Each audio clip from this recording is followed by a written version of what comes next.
É uma bênção a gente cantar essa verdade dessa última música, que fala desse sangue e fala dessa cruz, porque esse é o assunto da gente nessa manhã. Por favor, abra a Bíblia comigo, lá na primeira carta de Paulo aos Coríntios, capítulo 2.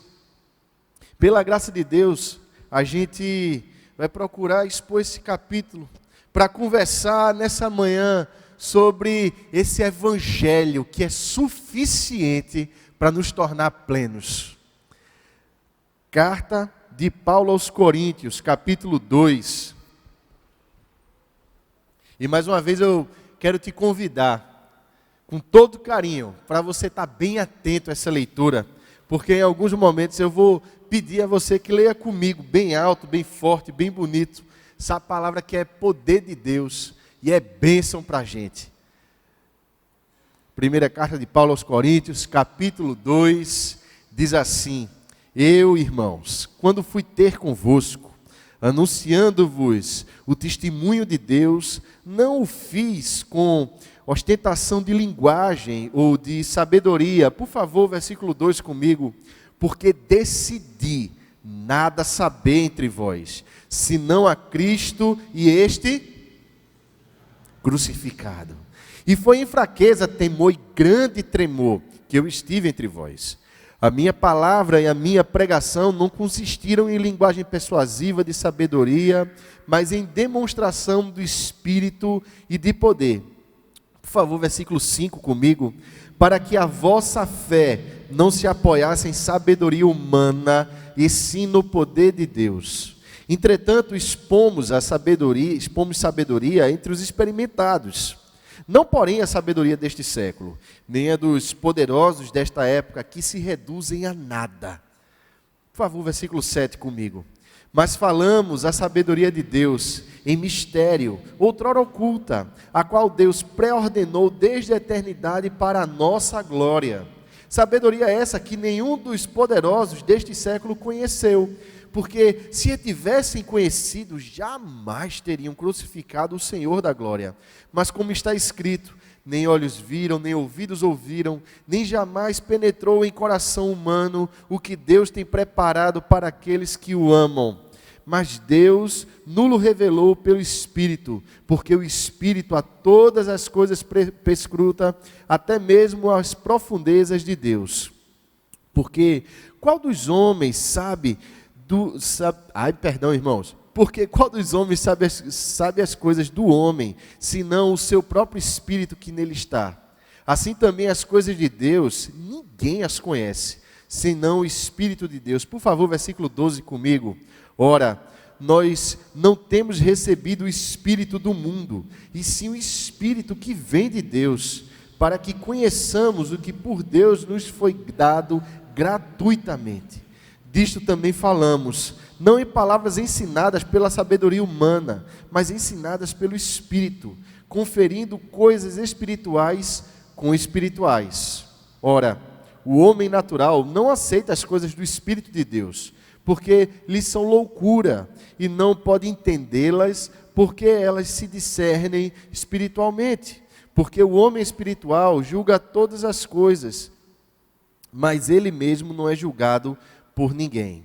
Pois quem conheceu a mente do Senhor, que o possa instruir? Nós, porém, temos a mente de Cristo. Vamos orar mais uma vez, Pai. A Tua palavra é maravilhosa, é linda, Deus, é profunda, é cheia de ensinamento, Deus.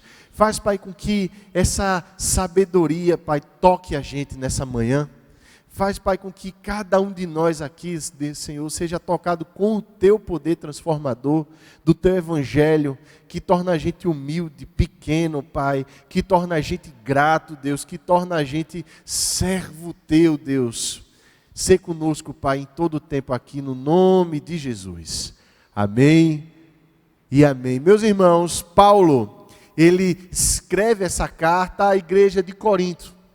Igreja que ele fundou no final da sua segunda viagem missionária. Ele chega lá a Corinto, passa lá cerca de 1 ano e 6 meses plantando a igreja. E a cidade de Corinto era uma cidade estratégica, era uma cidade muito grande. Era uma cidade portuária, uma cidade que tinha um comércio, portanto, muito rico, tinha muita coisa sendo comercializada, uma afluência de pessoas muito grande de várias regiões do Império Romano, e ao mesmo tempo era um centro, por excelência, das maiores discussões filosóficas, onde um dos passatempos preferidos da população era ir às praças, ouvir os grandes pensadores, os melhores e mais eloquentes palestrantes que se pudesse ter na época, estava lá em Corinto. E as pessoas gostavam de ir e ouvir, beber daquela sabedoria, beber daquela filosofia grega, e que o povo todo ficava maravilhado. E mais do que isso, aquela cidade também tinha o templo à deusa do amor, onde nesse templo havia no período de Paulo, cerca de 10.000 prostitutas cultuais. E essa deusa era Afrodite, e ainda havia o culto a Apolo. E esse culto a Apolo promovia o homossexualismo. E isso daí era algo que era um traço característico daquela cidade. Então, Paulo ele se situa no meio dessa cidade enorme, com tantas influências, fortes influências, e ali ele passa a pregar o Evangelho. Então ele sofre uma resistência dessa comunidade gentil, dos gentios, e ao mesmo tempo ele sofre uma resistência muito grande da comunidade judaica. Tudo isso porque o centro da pregação de Paulo era um carpinteiro que morreu crucificado. Para nenhuma dessas duas comunidades isso fazia sentido.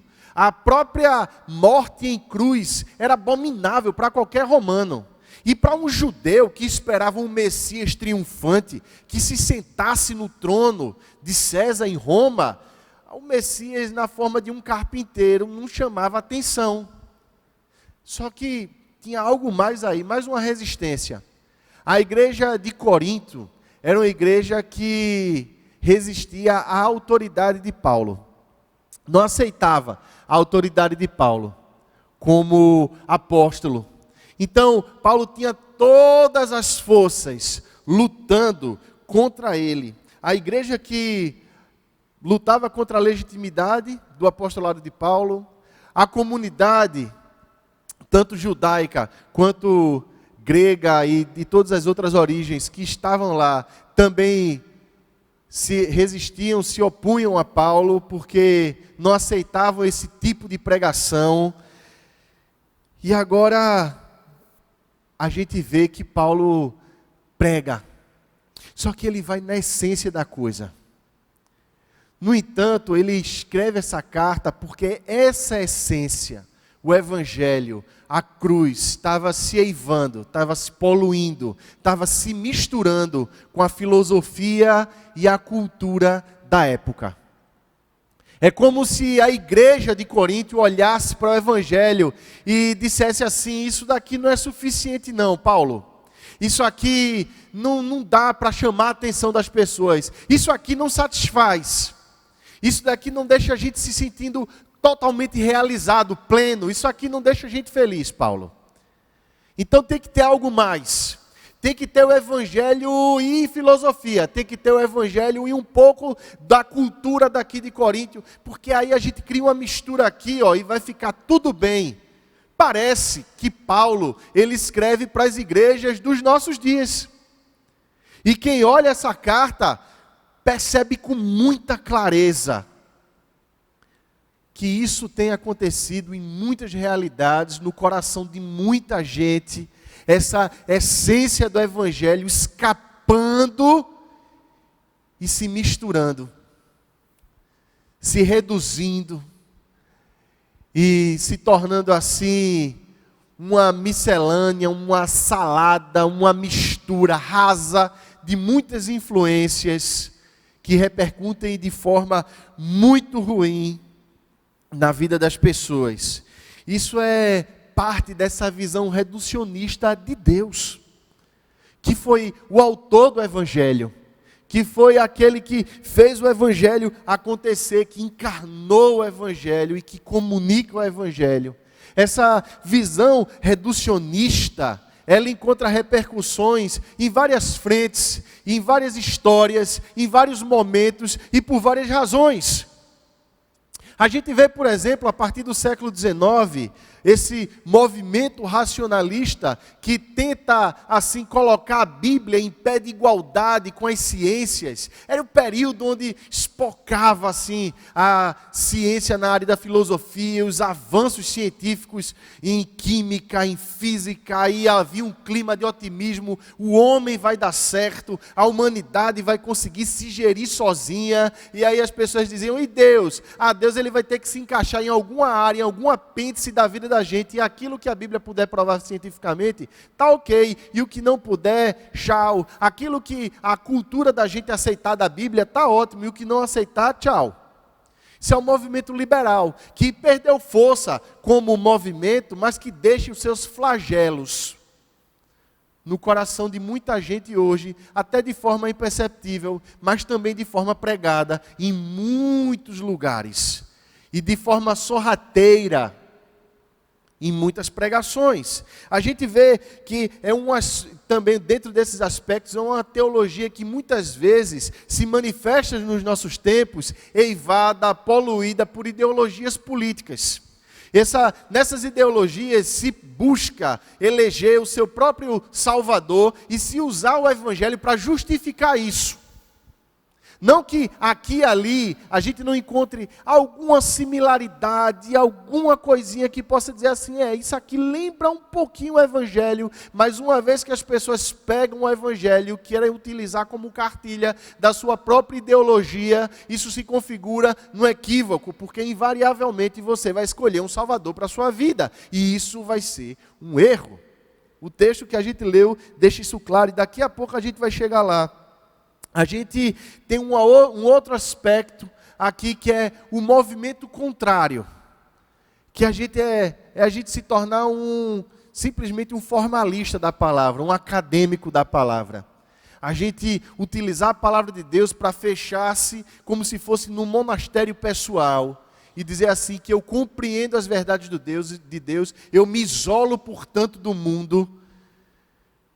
E a gente se torna acadêmico, teórico, mas a gente não consegue viver o Evangelho, sentir o Evangelho, nem ser transformado por ele. Somente uma espécie de autoenclausuramento, se fechando em si mesmo cada vez mais e se tornando gente amarga, pequena, cercada, e que se sente assim ameaçada por qualquer coisa.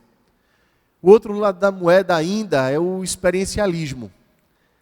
É a gente dizer que o Evangelho não é nada disso e que o Evangelho é experiência, é revelação.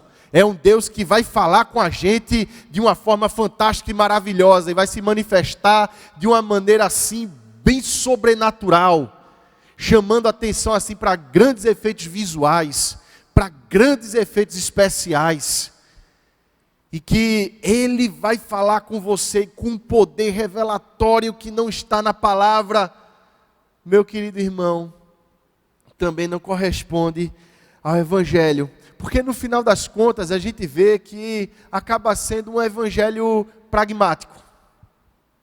Onde o objetivo é agradar aquele que é agora não o servo, mas o freguês. Então, o que é que se vê em muitas frentes e também nessa teologia emergente?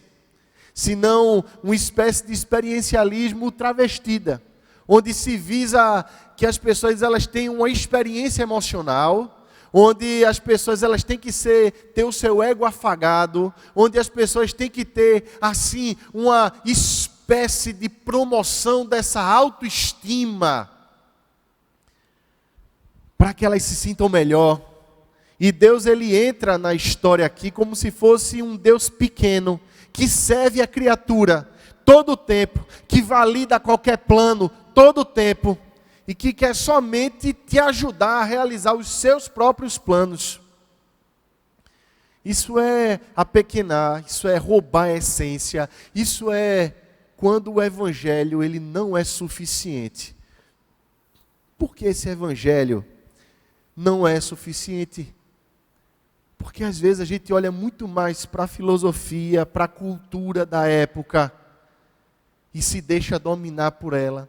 Essa coisa às vezes vai tomando conta do coração da gente, e a pergunta agora é: como é que eu posso me prevenir disso? Como eu não me deixo tomar por essas coisas? O que é que esse evangelho faz? O que é que esse evangelho produz no coração da gente de diferente, que me faz abrir mão de tudo isso que me parece tão atrativo, tudo isso que me parece tão bom, tudo isso que me parece tão chamativo? O que é que esse evangelho faz? É preciso, meus irmãos, voltar à essência, à base, ao fundamento, para a gente compreender o que é falado aqui, porque em primeiro lugar, deixa eu falar para você, que o evangelho, ele produz fé autêntica. E por que a gente fala de uma fé autêntica? Porque é uma fé que não passa. E a gente vai entender isso agora. Do versículo 1 ao versículo 5, eu gostaria de chamar a atenção para esse primeiro ponto. Porque Paulo, ele fala: eu, irmãos, quando fui ter convosco, anunciando o testemunho de Deus, não fiz com ostentação de linguagem ou de sabedoria. Paulo, ele abre mão, não que Paulo fosse uma pessoa ignorante, pelo contrário. Paulo era por excelência um acadêmico, ele sabia, ele era altamente instruído em muitas línguas, em muita cultura. Paulo sabia disso, mas ele abre mão de tudo isso, e ele faz isso de caso pensado, ele faz isso através de uma decisão pessoal, porque ele diz assim: porque decidi nada saber entre vós. Eu preferi abrir mão de tudo isso, eu preferi abrir mão de toda eloquência, eu preferi abrir mão de toda sofisticação de linguagem. Por quê? Porque isso daqui tinha que aparecer. Presta atenção, meu querido. Senão a Jesus Cristo e este crucificado. Esse é o centro. Por que Paulo? Por que Pedro? Por que João? Por que todos os apóstolos? Porque os seguidores de Jesus ao longo dos séculos têm uma ênfase tão grande na cruz? Por que isso tudo? Porque essa cruz, ela é de fato aquilo que nos traz fé. Porque ela é a essência do evangelho. Porque se nós olharmos direitinho, os grandes pensadores, eles não tiveram esse tipo de morte. Aliás, os grandes idealizadores das grandes religiões do mundo, de grandes movimentos espirituais, digamos assim, eles não tiveram essa morte. Buda morreu com 80 anos, Maomé morreu com 62. Moisés, se falar do judaísmo, ele morreu aos 120, Jesus morreu aos 30 e poucos. Humilhado, sem reconhecimento de ninguém, numa cruz.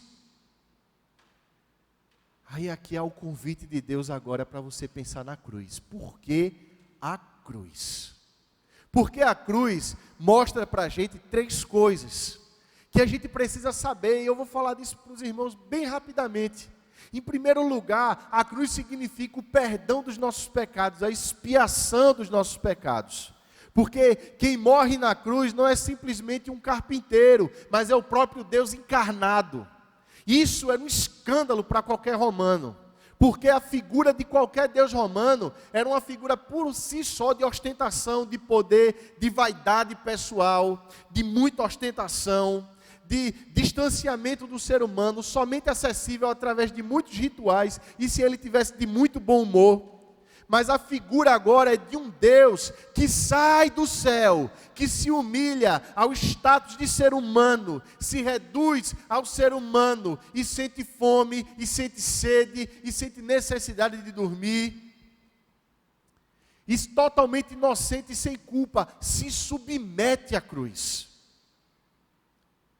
E se a gente lê, por exemplo, Isaías 53, a gente vê de forma poética até essa realidade de um Deus que vai mudo, como ovelha, se entrega por cada um de nós.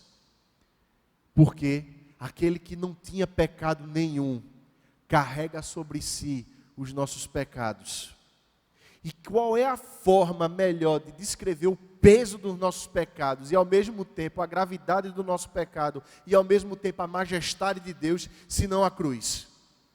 Se não deixar estampado de forma bem clara O que é que representa o pecado, senão a morte mais cruel e mais trágica que qualquer pessoa pode experimentar e que Jesus experimentou em si, por mim e por você?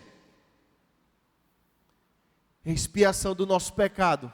Mas não somente a expiação do pecado, meus irmãos, porque Jesus Cristo ele podia simplesmente vir, ele podia simplesmente morrer e pronto. Mas essa cruz também manifesta caráter de Deus,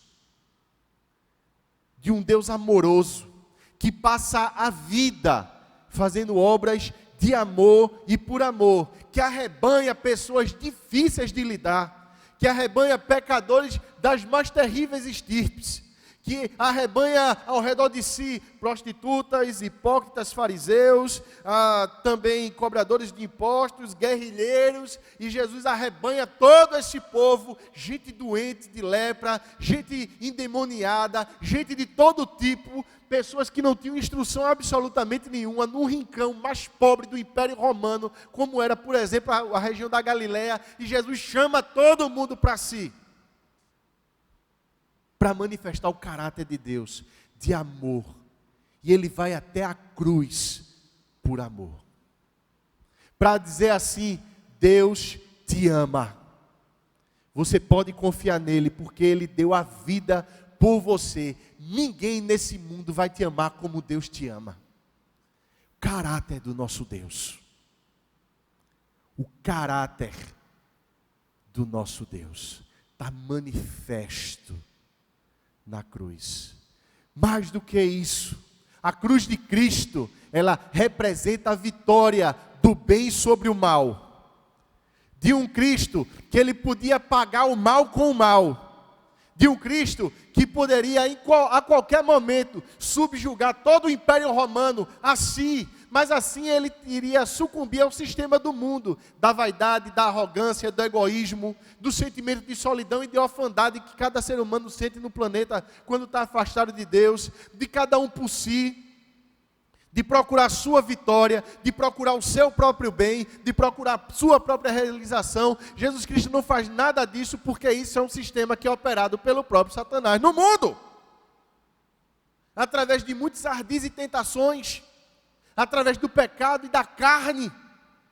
Jesus Cristo não sucumbe, pelo contrário, ele paga todo o mal com o bem, e assim ele vence o mal no mundo. Então você tem diante de si um Deus que perdoou o seu pecado, você tem diante de si um Deus que tem proximidade, que conhece as tuas dores, que sentiu as tuas dores, que tem capacidade de se sentir como você sente, de se compadecer de você, e ao mesmo tempo você está nas mãos de um Deus totalmente vitorioso sobre tudo. Essa é a razão da nossa fé, é isso que a cruz de Cristo manifesta, e o resto sucumbe, como o texto começa a revelar para nós. E foi em fraqueza, temor e grande tremor que eu estive entre vós. Meu querido irmão, quando você está diante desse Deus, não é Deus que se apequena, não, é a gente que se apequena. Paulo, ele olha a circunstância toda e diz assim: são muito maiores do que eu. São, com certeza, mas muito maior do que eles, do que eu próprio, é o meu Deus. Então eu me apequeno diante disso tudo. E eu reconheço meus medos, meus temores mais profundos, mas a gente vai, porque a minha palavra e a minha pregação não consistiram de linguagem persuasiva, de sabedoria, mas em demonstração do Espírito de poder, para que a vossa fé, presta atenção, qual é o objetivo aqui, para que a vossa fé não se apoiasse em sabedoria humana, e sim no poder de Deus. Paulo está falando isso para que a nossa fé seja inabalável, porque tudo aquilo que é produto, meus irmãos, de sabedoria humana, um dia é suplantado, um dia é questionado, um dia esse pensador morre, um dia ele é substituído por outro pensador, por uma outra corrente filosófica, um dia a cultura da gente é engolida por outra cultura, um dia o país da gente deixa de existir, como o Império Romano deixou de existir. Mas, meu querido irmão, a sua fé ela é baseada naquilo que não passa, é demonstração do poder de Deus na palavra dele, a palavra dele não passa. É isso daí que é a base da nossa fé. Por isso, o Evangelho pode nos fazer se sentir plenos, porque ele não passa. Porque a cruz de Cristo não passa. Porque ela nos transmite essa certeza de um Deus próximo, soberano e vitorioso, que está do seu lado, meu querido. E preste atenção nesse negócio bonito aqui, que nesse texto, as 3 pessoas da Trindade aparecem, cada uma desempenhando o seu papel na obra salvadora, maravilhosa e regeneradora de cada um de nós. A segunda coisa que ela produz na gente, por consequência, de acordo com essa certeza que a gente tem, é que ela produz um senso de plenitude total, de satisfação, de realização. Cada um de nós quer se sentir realizado de alguma maneira, não é verdade? Como é bom a gente realizar determinadas coisas na vida da gente. Eu vejo uma galera aí que raspou a cabeça agora, não é? Passou no vestibular, está feliz, ou então tirou um pedacinho da sobrancelha, está aí uma coisa boa. A gente, quando nasce filho da gente, vamos combinar uma coisa, não é uma maravilha, né? Quando a gente é promovido, quando recebe um salário no fim do mês, tudo bem que 5 dias depois ele já foi embora, mas a gente fica esperando, né? Aquele dia abençoado. Mas se sentir realizado é bom. Só que todo senso de realização humana, ele passa. E o que sobra é lacuna. O que sobra é buraco. O que sobra é correr atrás de mais algum sonho. O que sobra é isso para a gente. Só que a palavra de Deus diz o seguinte, que essa fé que a gente conversou até agora, ela é que dá sentido, orientação, ela é a essência, ela é a estrutura e direção da vida da gente, e ela nos guia a essa realização que se calca, não nas coisas desse mundo, mas mais uma vez na eternidade. E preste atenção nos versículos 6 a 11, porque isso é uma verdade expressa. Entretanto, expomos sabedoria entre os experimentados, não porém a sabedoria deste século, nem a dos poderosos desta época, que se reduzem a nada. Entretanto, mesmo diante de toda essa avalanche de influências contra o Evangelho, a gente foi lá e expôs, porque toda a sabedoria desse mundo, uma hora ela passa. Todo o senso de realização, de satisfação, toda essa certeza que a humanidade tem, uma hora passa.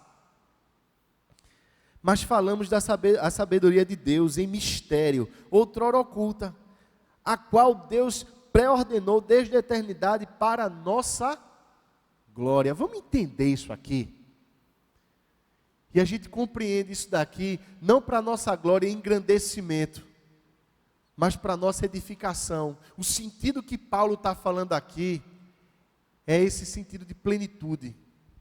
A glória do homem, a plenitude do homem, o bem-estar do homem, a alegria do homem. Portanto, segundo esse pensamento de Paulo aqui, está somente na sabedoria de Deus. Está somente em conhecer a Deus. E foi isso que Jesus falou na oração sacerdotal de João capítulo 17.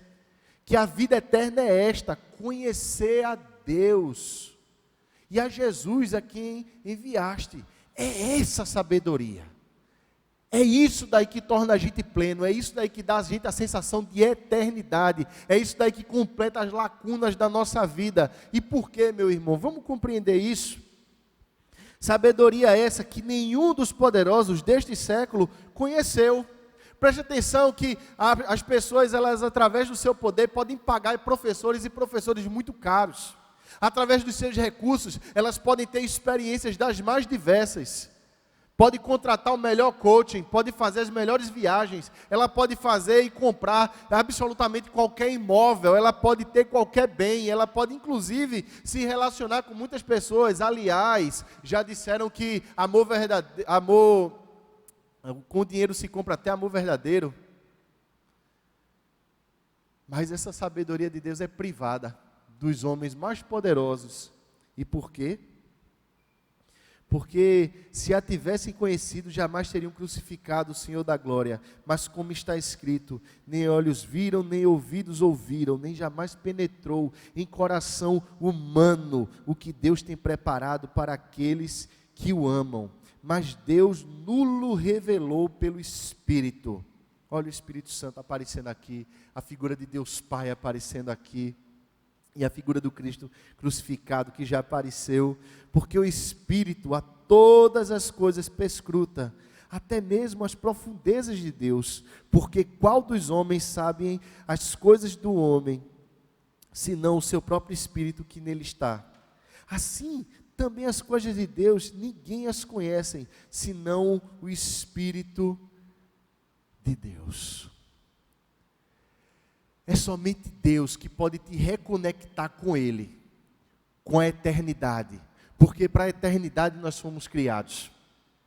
O livro de Eclesiastes diz que Deus coloca na gente esse anseio pela eternidade, essa vontade que as coisas boas da vida não passem. E é tão bom, não é?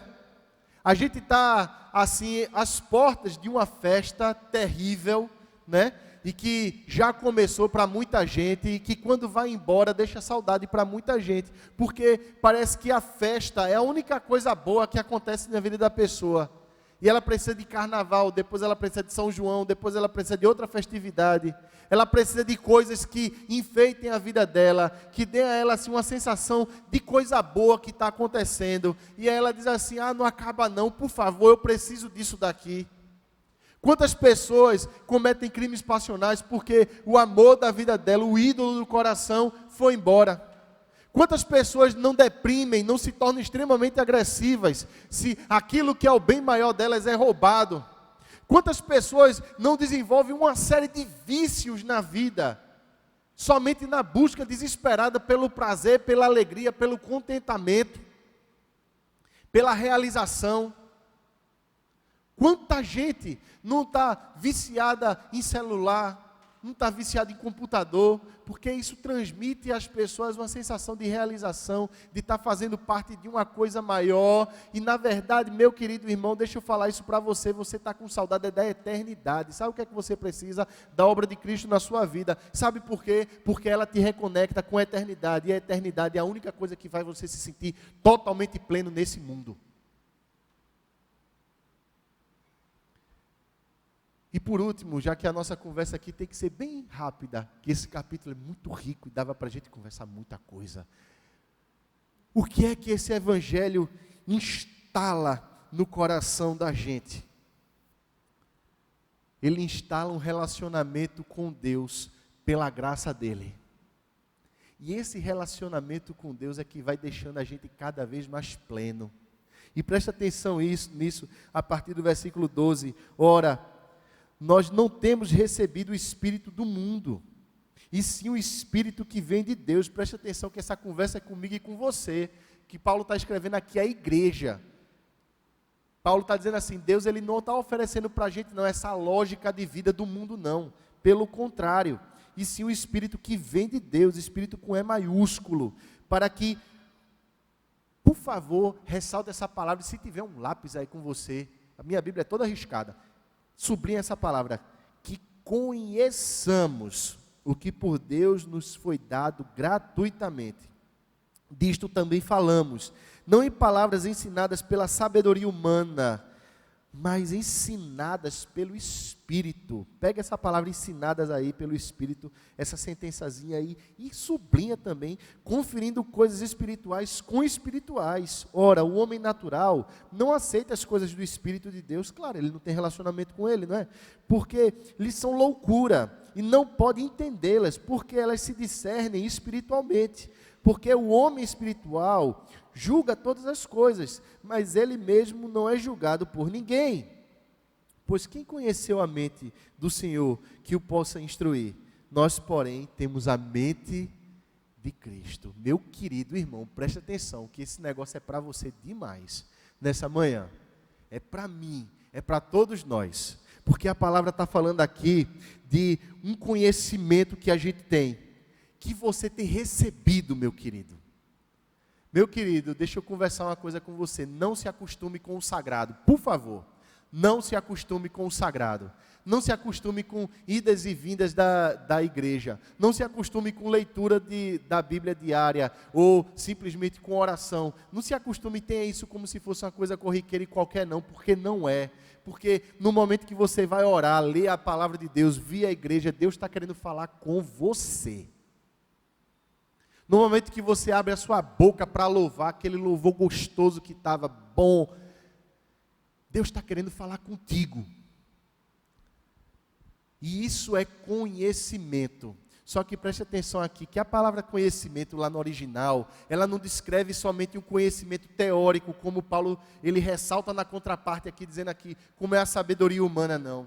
Que vai de repente algum filósofo, pensador, de mente sofisticada, de fala ilustre, e chega numa praça e fala e deixa as pessoas encantadas com as suas teorias. Deus, ele não simplesmente teoriza, ele realiza através de relacionamento. A palavra conhecer aqui é conhecimento pessoal, é relacionamento, é comunicado pelo Espírito. Por isso que eu falei para você, sublinhar essa palavra que é ensinada pelo Espírito, é o Paráclitos, é aquele que está do seu lado, te conduzindo a toda a verdade, se relacionando com você. Tudo isso somente é possível pelos méritos de Jesus Cristo na cruz.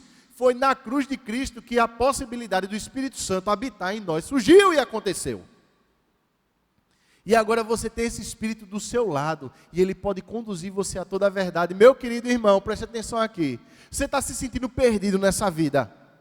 Você está se sentindo desamparado? Você está sentindo que às vezes você não sabe o que fazer, o que falar, qual é a direção, quais são as decisões que você tem que tomar na sua vida.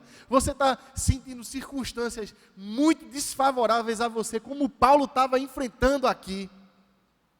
Você está sentindo que tudo está conspirando contra. Tem o Espírito Santo de Deus do seu lado, ele vai conduzir você a toda a verdade. Descanse. Porque essa plenitude da vida eterna não se manifesta somente depois da sua morte, não, ela se manifesta aqui também. Então você pode descansar no Espírito de Deus, porque Ele vai te conduzir a toda a verdade. Fique tranquilo e busque a Ele, se relacionar com Ele. E aí de repente as pessoas do mundo vão olhar para você e vão dizer assim, eu não estou entendendo é nada, porque esse daí parece que é doido. O mundo está arriando as quatro paredes e ele está aí todo tranquilão. Ou então, ele não tem as prioridades que eu tenho, os objetivos que eu tenho. Ou então dizer assim, ele não busca aquilo que todo mundo busca. É claro, o homem natural não vai compreender absolutamente nada disso. Mas preste atenção nisso, que você crente, irmão na fé, é diferente. Meu querido, você é diferente. Por quê? Porque o homem espiritual discerne, por favor, versículo 15. Uma outra forma de você traduzir a palavra julgar aqui é também, que é um termo correlato e sinônimo. Você encontra isso na NVI, por exemplo. O homem espiritual discerne todas as coisas.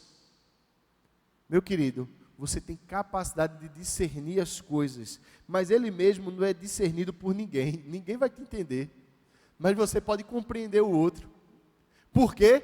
Porque a sua mente, o seu coração aqui, não está mais aqui na terra, está no céu. Sendo explicado pelo Espírito que criou o ser humano e a mente humana. E agora ele pode te transformar para que não mais você tenha uma mente simplesmente vinculada aqui no mundo, mas a mente de Cristo que era vinculada totalmente ao céu e que pensava nas coisas do céu e que tinha a sabedoria do céu. É essa sabedoria que Deus quer te dar para a vida, pelos méritos de Jesus.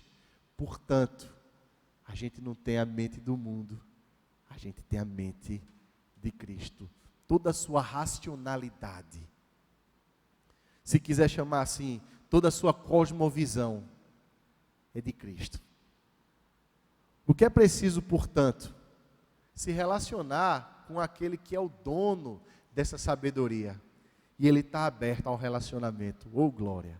Ele está aberto para falar com você, meu querido. Ele quer conversar contigo. E ele quer fazer isso diariamente. O livro de Provérbios diz que a sabedoria de Deus grita nos muros da cidade. Diz que ela está disponível e ela pode ser encontrada. Diz que Deus, ele quer se relacionar com a gente. Meu querido irmão, A palavra de Deus, ela vai te tornar pleno. À medida que essa palavra for penetrando e enchendo a sua vida, ela vai te fazer perceber que as coisas desse mundo são profundamente transitórias e elas passam. Tudo vai passar. Mas as coisas de Deus não. Que as coisas desse mundo são instrumentos que um momento eles vão ser circunstanciais, eles vão passar. Mas que a palavra de Deus não. E os propósitos de Deus não. E uma vez que você está dentro desses propósitos, meu querido, você começa a experimentar a eternidade aqui. Porque os propósitos de Deus são como a palavra dele, não passam. São determinados, são pré-ordenados, são soberanos. Deixa Deus instalar essa mente em você, meu querido. E tudo isso foi possível pela cruz. Cruz que a gente não pode esquecer de jeito nenhum. Cruz que a gente deve lembrar. Sacrifício que a gente deve lembrar. E deve lembrar aqui, na ceia do Senhor. Posso convidar meus irmãos presbíteros para vir aqui à frente e nos auxiliar na distribuição dos elementos da ceia. Isso daqui é para que a gente lembre. É em memória dele que Cristo falou. Ele fala, tomai e comei, tomai e bebei, e fazer isso em memória de mim. E o que é que Cristo quer que a gente lembre do sacrifício dele? O que é que a gente precisa lembrar da cruz dele? E por que isso? Porque a cruz dele é perdão dos pecados. A cruz dele é a que torna a gente totalmente pleno. A cruz dele é o que comunica esse caráter de Deus maravilhoso. A cruz dele é a vitória do bem sobre o mal. É bênção para a gente. E a gente não pode esquecer disso nunca. Meu querido, a palavra de Deus, ela quer te encher de esperança. Para que você lembre, você não está só nesse mundo. Você não é um órfão na terra. Pelo contrário, você é filho e adotado e amado por Deus. Então a gente tem que lembrar disso a cada dia, para a honra e para a glória dele. Se você é membro dessa igreja, ou membro de uma igreja reformada, abençoada, séria, quero te convidar a participar da mesa do Senhor. Uma igreja protestante séria, quero te convidar a fazer parte disso. Se você de repente ainda não é batizado, não fez profissão de fé, eu quero te encorajar a fazer. Se entregar totalmente a Deus, se converter, se você não for crente ainda, não tiver tido essa experiência pessoal com Deus, eu quero te convidar a abrir o seu coração a esse novo nascimento, se batizar, fazer profissão de fé, participar da mesa do Senhor com a gente.